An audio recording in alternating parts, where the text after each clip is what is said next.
Hello everyone. तर कसे आहात सगळे? दीपास टेस्टी डिलाईटमध्ये तुम्हा सर्वांचं खूप खूप स्वागत आहे.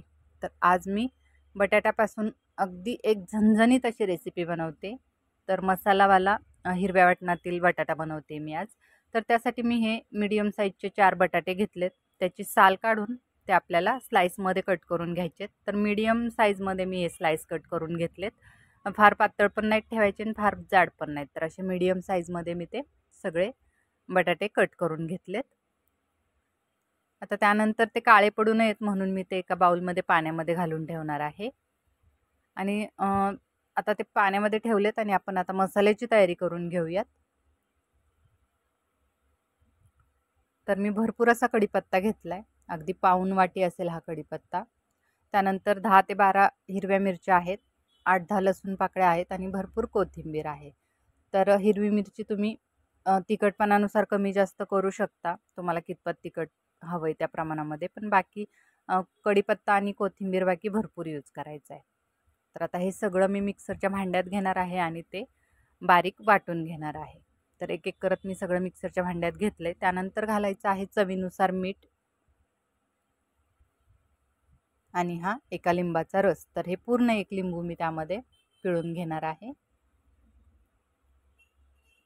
आणि आता त्यानंतर मी हे अगदी बारीक असं वाटून घेणार आहे. तर बघू शकता आपली मिरची आणि कोथिंबीरीचं वाटण छान असं वाटलं गेलंय, अगदी बारीक झाले. त्यानंतर बटाट्यामधलं पाणी काढून मी ते बटाट्याचे काप एका प्लेटमध्ये घेतलेत. त्यामध्ये घालायचे चवीनुसार मीठ आणि 1 चमचा हळद. आणि ते हळद आणि मीठ आपल्याला बटाट्याचे काप आहेत त्यांना छान असं चोळून घ्यायचं आहे. तर बघू शकता. आणि एक 10 मिनटं मी ठेवलं होतं साईडला. आणि नंतर मी गॅसवर एक पॅन गरम करत ठेवला. त्यामध्ये 2 चमचे तेल घालून त्यावर आपल्याला हे बटाटे छान असे तळून घ्यायचे आहेत. तर मी हे शॅलो फ्राय करून घेतलेत अगदी गोल्डन ब्राऊन कलर येईपर्यंत. आणि त्यानंतर ते एका बाउलमध्ये काढून घेते. तर बघू शकता आपण छान असे ते तळून घेतलेत बटाटे. आणि आता त्या पॅनमध्ये तेल होतं त्यामध्येच अजून थोडंसं तेल घातले. आणि त्यानंतर आपण ही फोडणीची तयारी करतोय. तर 1 चमचा जिरं घातले. त्यानंतर लसूण आणि आलं जे आहे ते मी अगदी बारीक चिरून घातलेलं आहे. तेही छान परतवून घ्यायचे. त्यानंतर हे 2 मीडियम साईजचे कांदे आहेत ते अगदी बारीक चिरून घेतलेत. ते आपल्याला अगदी छान त्याला कलर येईपर्यंत, मऊ होईपर्यंत परतवून घ्यायचे आहेत. तर हळदीमुळे आपल्या कांद्याला पिवळसर असा कलर आलेला आहे. आणि त्यानंतर घालायचं आहे हे वाटलेलं मिरचीचं वाटण. तर मी त्यामध्ये थोडंसं पाणी घातलंय का तर मिक्सरच्या भांड्याला ते सगळं चिकटून राहत होतं म्हणून. आणि आता हे सगळा त्याचा कच्चा पण जाईपर्यंत मिरचीचा वगैरे आपल्याला ते तेलावर अगदी छान असं परतवून घ्यायचं आहे. तर एक 2 ते 3 मिनटं मी ते छान परतवून घेतलंय. आणि त्यानंतर घालायचे मसाले. तर मसाले काय आपल्याला फार घालायचे नाहीत. बस मी धना पावडर घातले आणि 1 चमचा किचन किंग मसाला घातलाय. बस हे 2च मसाले घातलेत. ते छान परतवले की नंतर घालायचं आहे पाणी. तर मी अर्धा ग्लास पाणी घातले. आणि आता आपल्याला या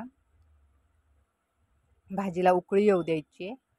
आणि एक उकळी त्याला आली की नंतर आपण त्यामध्ये बटाटे घालून घेणार आहोत. तर छान असं आपलं ही भाजी उकळायला लागलेली आहे. तर आता मी त्यामध्ये बटाटे घालून घेते.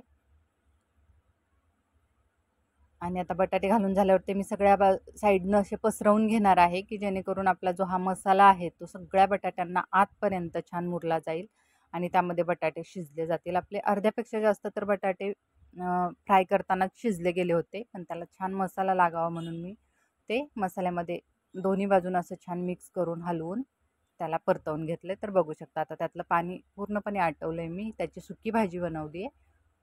आणि आता आपली भाजी रेडी झाली तर मी ती प्लेटमध्ये काढून घेते.